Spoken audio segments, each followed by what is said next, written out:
The alien commander, General Vorush, stood inside the great war chamber of the Tsarn Empire.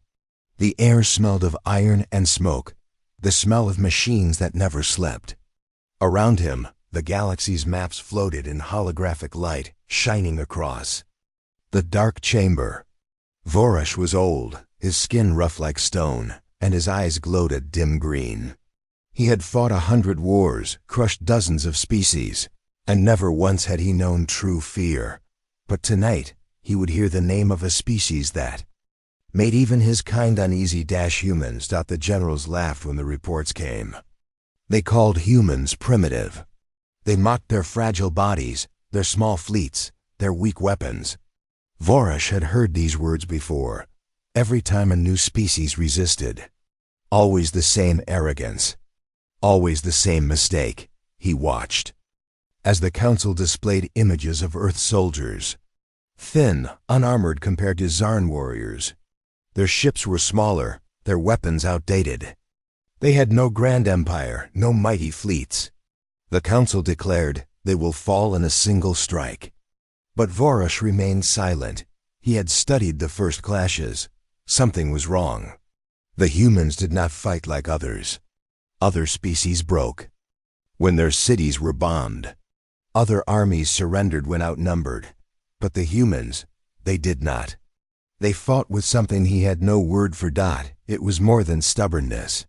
It was fury. The first clash, the alien fleet entered Earth's orbit with confidence. Thousands of warships hung like black teeth above the blue planet.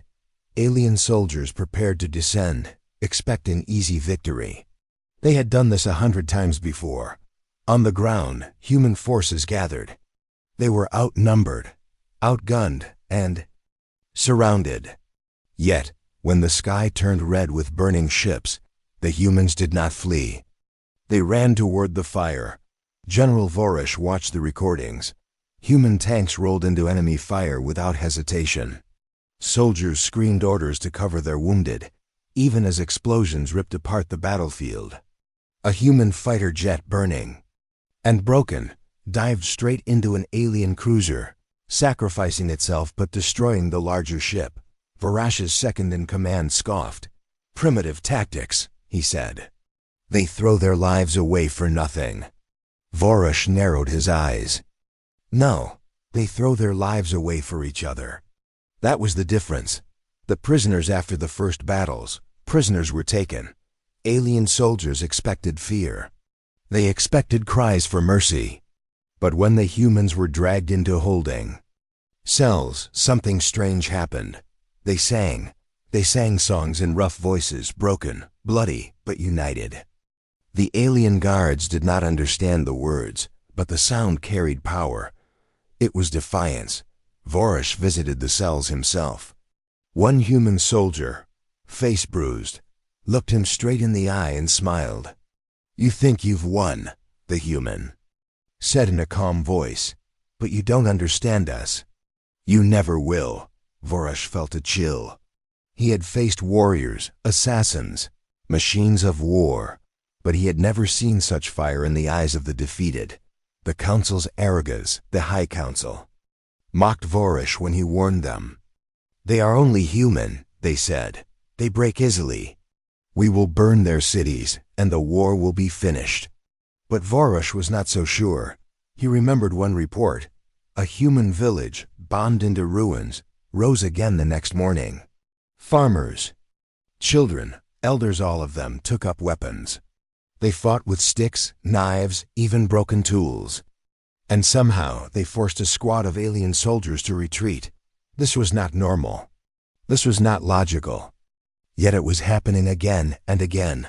Vorush whispered to himself. They do not fight for victory. They fight because surrender is impossible. The fear begins. Alien troops began whispering stories. Stories of human soldiers who fought even when burned and broken. Stories of men and women who crawled across the battlefield just to throw one last grenade.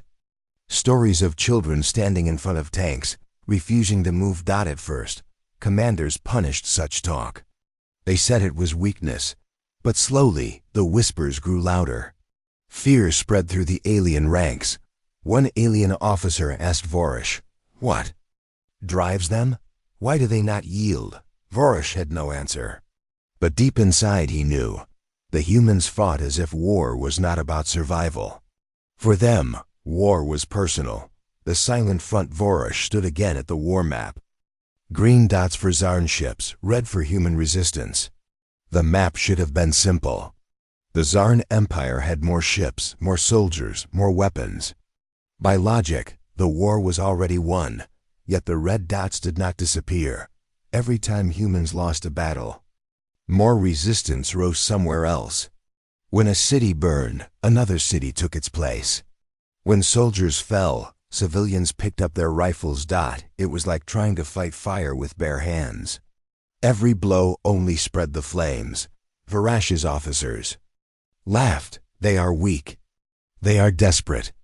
But Vorish whispered, weakness does not sing in prison cells.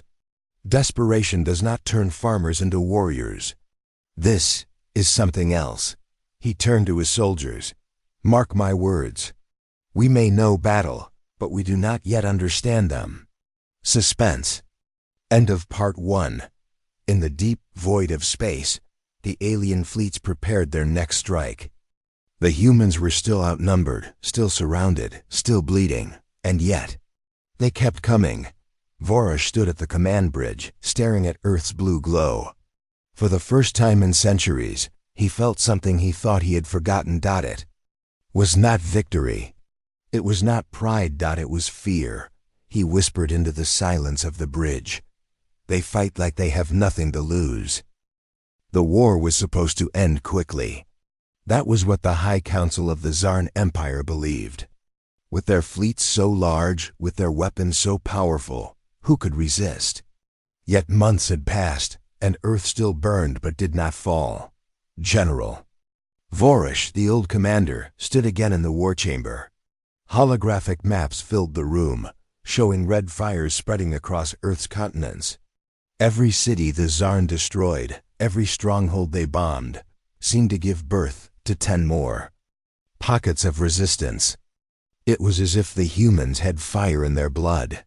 The more they were crushed, the more they rose again. Varash's second-in-command stepped forward. "They are broken, General," he insisted.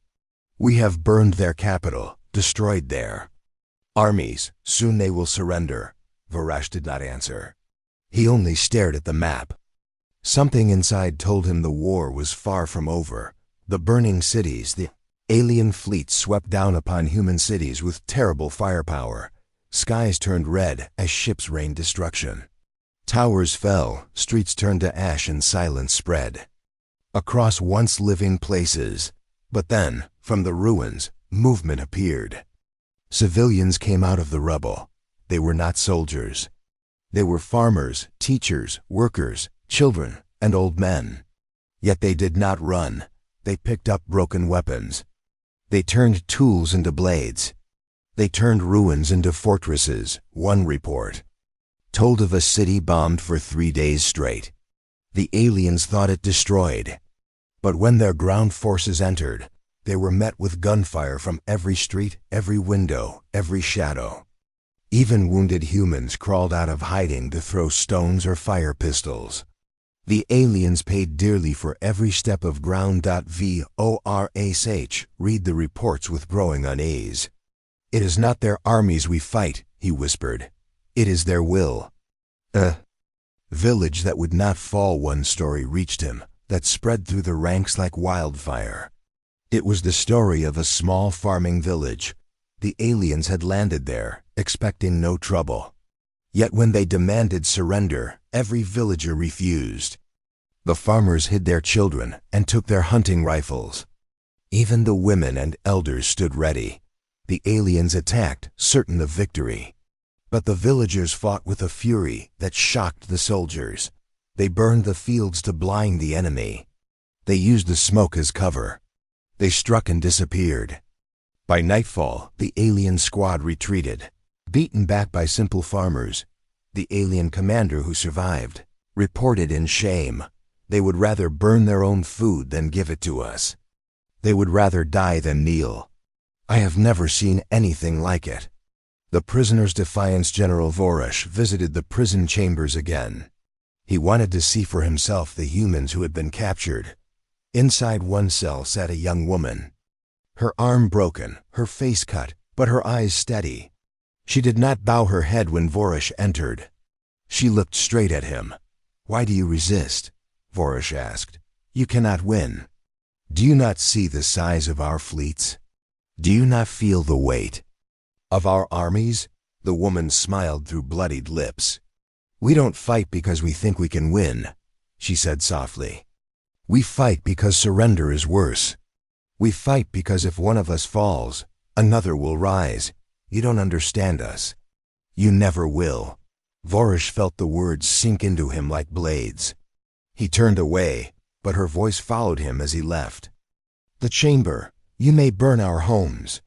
You may kill our families. But you will never kill who we are." Fear among the soldiers whispered through the alien army.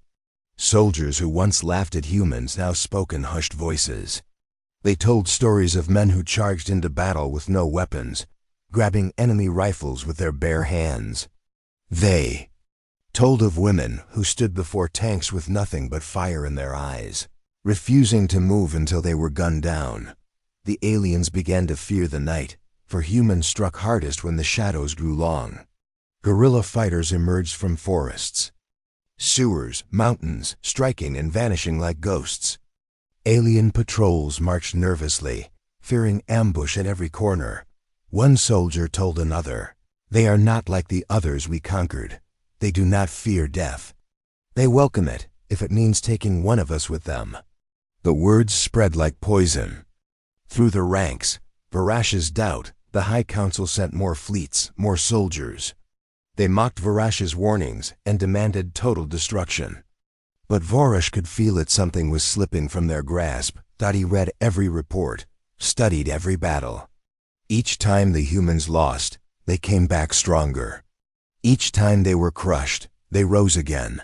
He stood before the war map and whispered to himself, "We are not fighting for territory. We are not fighting for power. We are fighting against fire itself." His officers looked at him with unease. They wanted victory, glory, an easy end. But Vorush had lived long enough to see the truth. This war was different. The singing of the captives. Another strange report came. A group of human prisoners, locked away after a bloody battle, began to sing together again. Their voices filled the prison corridors, echoing against steel walls. Alien. Guards tried to silence them, but the humans would not stop. Their songs grew louder, bolder, defiant. Other prisoners joined until the whole block roared with voices. One alien guard fled in terror, covering his ears. "It is not sound," he cried. "It is something deeper. They do not break. They make us break." Vorush listened from afar, hearing the strange human voices carrying through the halls. For a long time he stood in silence. Then he whispered, "We thought they were weak. But perhaps we are the weak ones." The fire spreads across Earth. Flames of resistance spread. Cities destroyed became fortresses of rubble. Villages became armies. Every act of cruelty by the Zarn only created more defiance. The humans were not just fighting battles. They were teaching the galaxy a lesson that even the smallest, weakest race could burn with fury so strong it could shake an empire. Vorush felt it in his bones. This war would not end with human surrender. It could only end with something far greater and far more dangerous. Suspense. End of Part 2. On the bridge of his flagship, Vorush stood alone, watching Earth spin below. He remembered the young prisoner's words. He remembered the songs, the fire, the stories. He closed his eyes and whispered to himself, "We have woken something we cannot control. Every time we cut them down, they rise. Every time we crush their fire, it spreads. They are not just human anymore. They are the fire that will not die." For the first time, the great general of the Zarn Empire wondered if this war was already lost.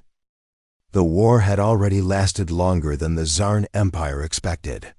By now, the humans should have been broken, their world turned into dust, their armies crushed under the weight of alien fleets. But Earth still fought, General Vorush standing tall. Inside the command chamber of his flagship, watched the galaxy map flicker. Red dots representing human resistance kept appearing like sparks across the planet. Every time the Zarn thought they had ended it, more fires began. It was like battling. A storm that only grew stronger. And now came the battle that would decide everything. The humans had gathered what remained of their fleets. Their ships were small, outdated, and pitiful compared to the massive war machines of the Zarn. The Council called this battle a final sweep. They were certain that after this, humanity would be gone forever, but Vorush was not so sure. Gathering storm above Earth's orbit, space was filled with warships. The black teeth of the Zarn fleet stretched across the stars. Thousands upon thousands of vessels armed with weapons powerful enough to tear a planet apart. Opposite them, scattered and fragile, floated the human fleet. Barely 200 ships. Some were old military cruisers, some were hastily built civilian vessels turned into war machines. Their armor was thin, their weapons few. An alien officer laughed. Pathetic. They come to die, but Vorush only narrowed his eyes. Something about the way the humans held formation unsettled him. Their ships did not tremble. They did not turn to flee. They stood there, waiting, like predators ready to strike. The first shots, the battle began with thunder. Alien cannons lit the void, beams of plasma tearing across space. Human ships exploded one by one, fire blooming in the black. But the humans did not scatter. They moved forward. Every ship pressed closer to the enemy line, firing with everything they had. Their shots were weaker, their damage small, but they did not stop. One human ship, burning from stern to bow, rammed straight into an alien destroyer, tearing both apart in a ball of fire. Another human vessel, out of ammunition, turned itself into a battering ram, smashing through enemy shields. Alien soldiers gasped as they watched. They use their ships like weapons. They throw themselves at us. Vorush whispered coldly, no. They become the weapon. The chaos of battle, the fight turned into madness. Human ships swarmed like furious insects, biting, tearing, striking from every angle. Outnumbered 10 to 1, they fought with reckless courage. An alien fleet commander shouted, their losses are heavy, yet they do not retreat. Human voices echoed over intercepted transmissions. Short, desperate, filled with fire. Hold the line. Don't stop firing. For Earth. Vorush felt a chill. These were not soldiers fighting for conquest. These were humans fighting for survival. For family, for home. There was no surrender in their voices, only fury. The whisper of legends in the lower decks of Zarn warships, whispers began. Soldiers spoke of the fury. They said humans were demons of war, creatures who would rather destroy themselves than bow. Some claimed to see human fighters piloting burning ships, grinning as they crashed into alien vessels. One alien whispered to another, perhaps they are not fighting for victory. Perhaps they fight for something greater. Something we cannot kill. Fear spread faster than fire. Even the most hardened Zarn warriors began to doubt. The turning point, hours into the battle, the Zarn still held the advantage. Their fleets were larger, their weapons deadlier. But the humans had done the unthinkable. They had destroyed hundreds of alien warships. Entire formations of the Zarn had been ripped apart by suicidal charges and impossible maneuvers. Then came the moment that changed everything. The human flagship, battered and burning, turned its nose toward the Zarn's command vessel. It had no weapons left. Its shields were gone. But it moved forward, engines screaming, straight toward the alien. Alien officers panicked. They would not. But they did. The human flagship ran directly into the enemy's core line, exploding in a storm of fire. Several Zarn warships, including 2 carriers, went down with it. The void shook with the fury of their sacrifice. Vorish watches on his command deck. General Vorish watched the chaos unfold. His soldiers shouted, some in anger, some in fear. They are mad. They destroy themselves. They cannot win. They cannot be stopped. Vorish said nothing. His eyes followed every burning ship, every suicidal charge, every desperate attack. For the first time in centuries, he felt his claws tremble. He whispered to himself, "This is not war. This is fury unleashed." The human spirit, even as their numbers fell, the humans pressed harder. Every loss only fueled their rage. When one ship was destroyed, 2 others charged forward. When a squadron was cut down, survivors fought harder. Reports came of human ground forces striking simultaneously across Earth. Villages, cities, and even children turned ruins into traps. Civilians joined soldiers in a united stand. Humanity was bleeding, yet still alive, still fighting with everything they had. Vorish finally understood. It was not weapons or ships that made humans dangerous. It was their spirit, their refusal to surrender, their unity in despair, their fury when cornered. It was something no empire could ever defeat. The breaking point, the Zarn fleet, was still larger, still stronger. But something inside the alien soldiers broke that day. For every human that died, 10 more seemed to rise. For every ship destroyed, another crashed into their lines. The humans were not winning by numbers. They were winning by fear. They made the mighty Zarn hesitate, doubt, and question. Vorish could see it clearly. His empire had walked into a firestorm they could not control. Suspense.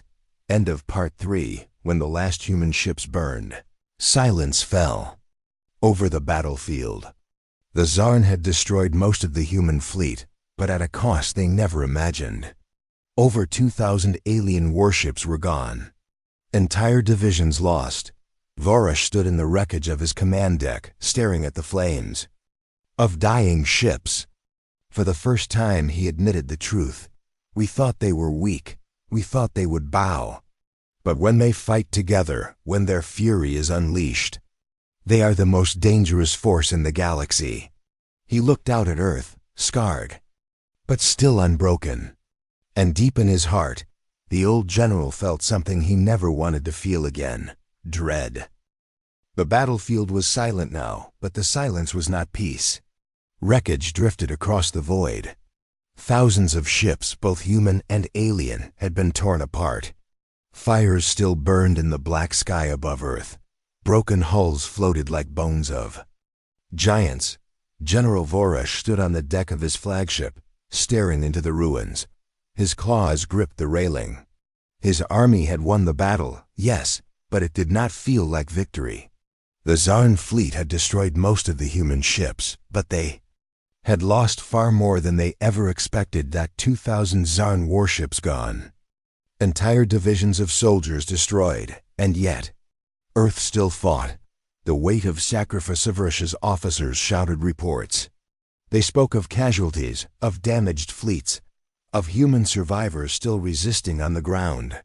But their words fell hollow in the great chamber. One young officer dared to ask, "General, why do they not surrender? Their fleets are destroyed, their cities in ruins. Why do they still resist?"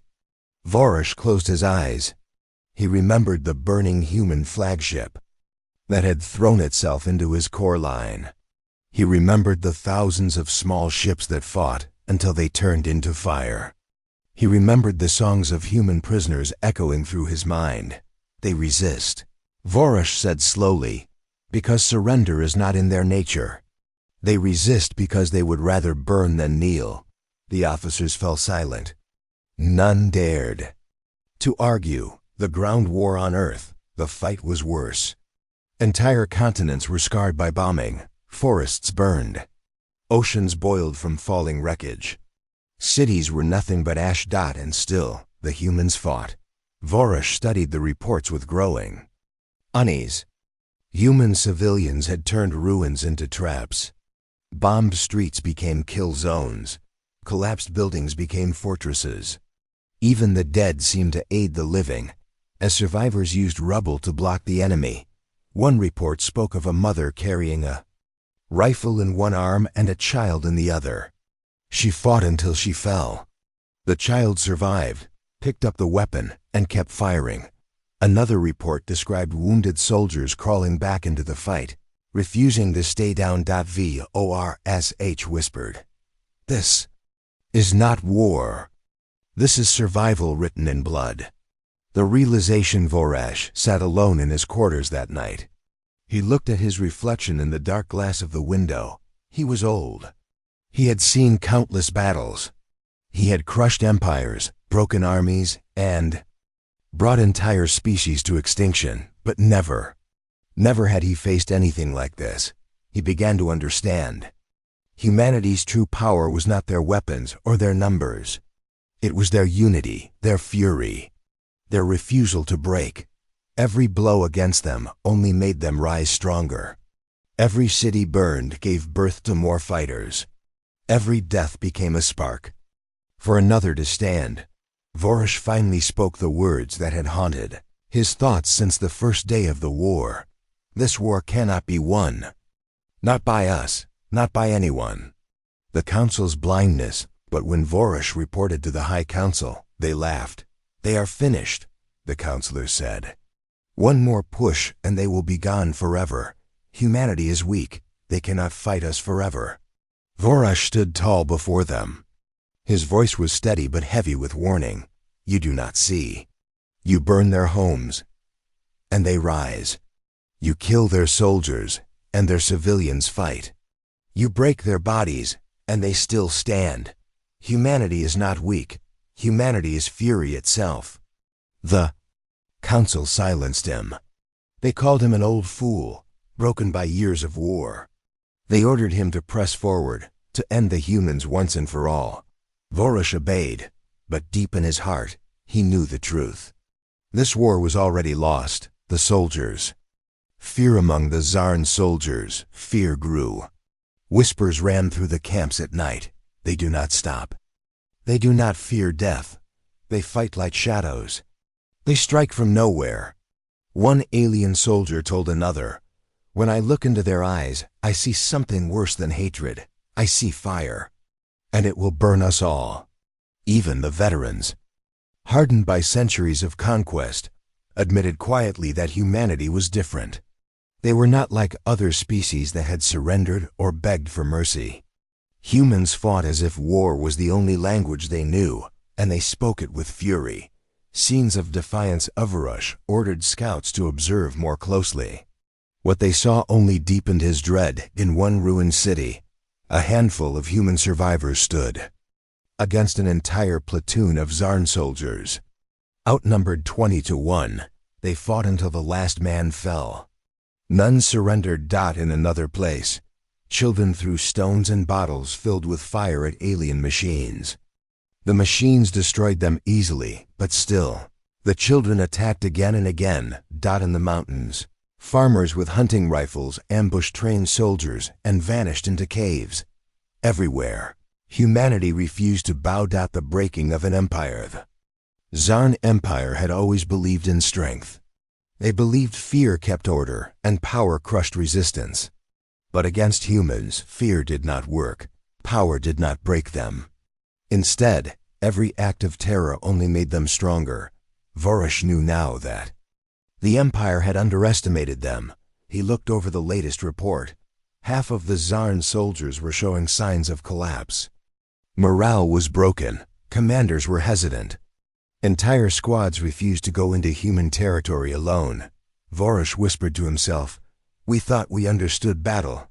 But humanity has shown us something else, something greater, something terrifying." The hidden strength. One night, Vorsh walked through the medical bay of his ship. Alien soldiers lay wounded, broken by human resistance. Some were burned, some crushed, some shattered by explosions.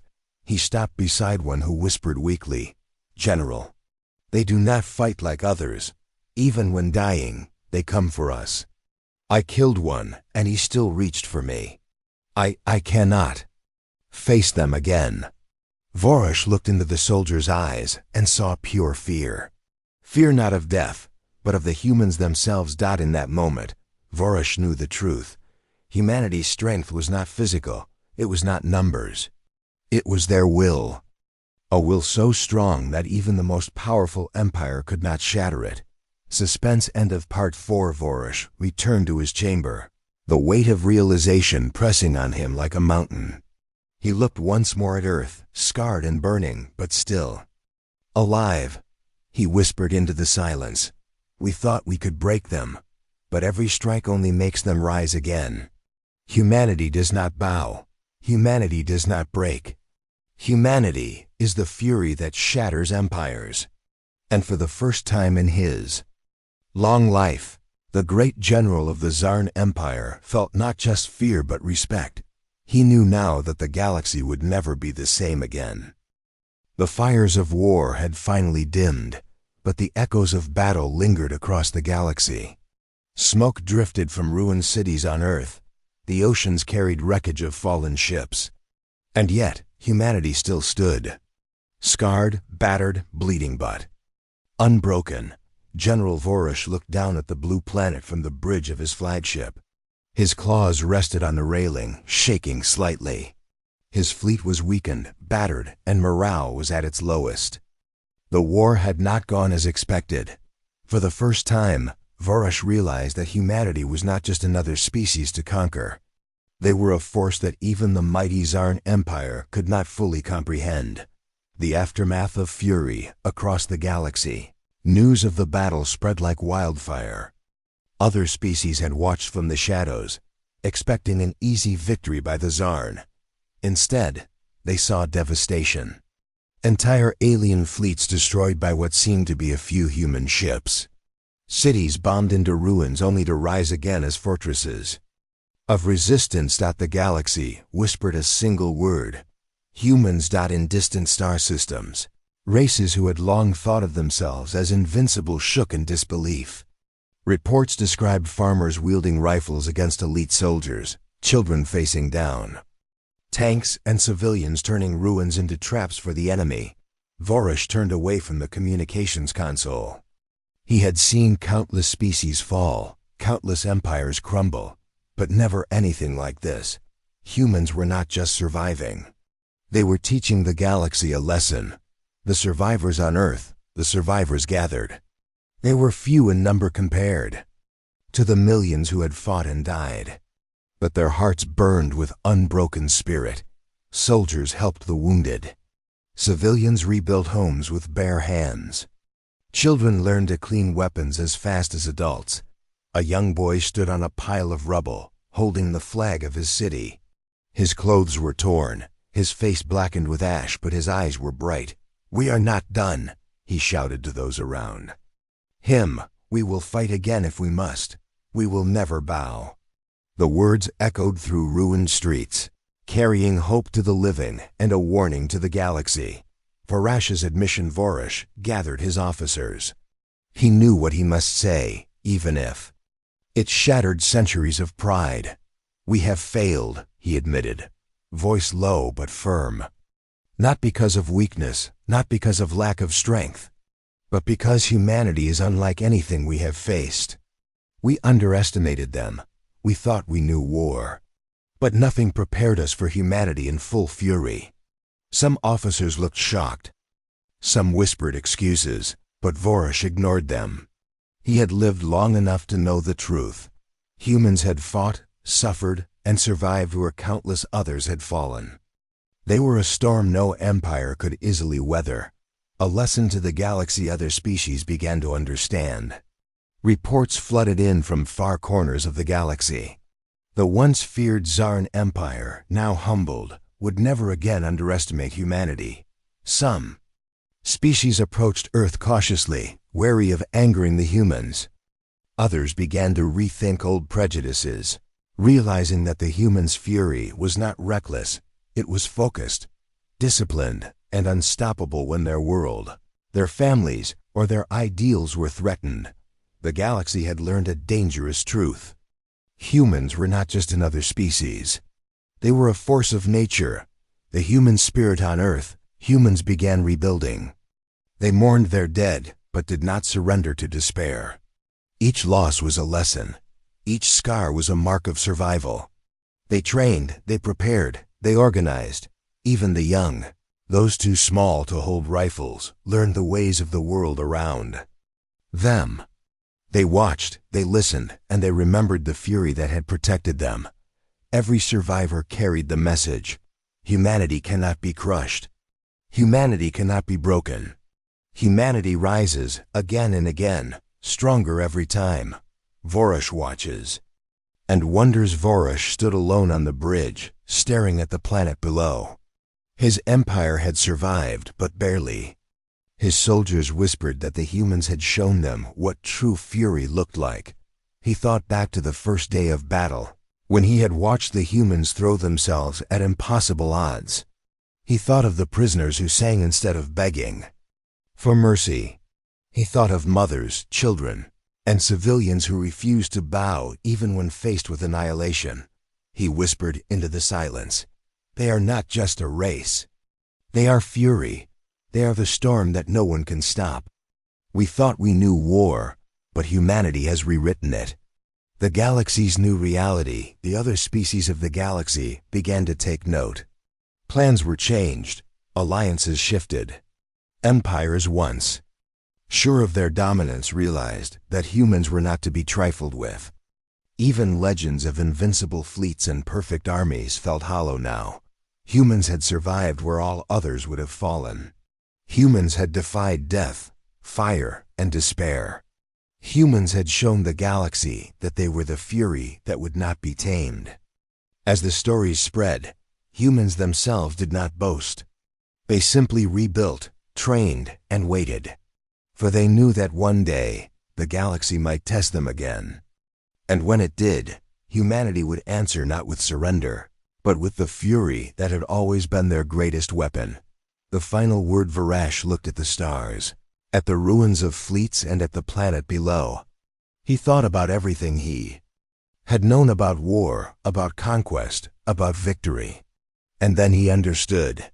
The humans were not just soldiers, not just warriors.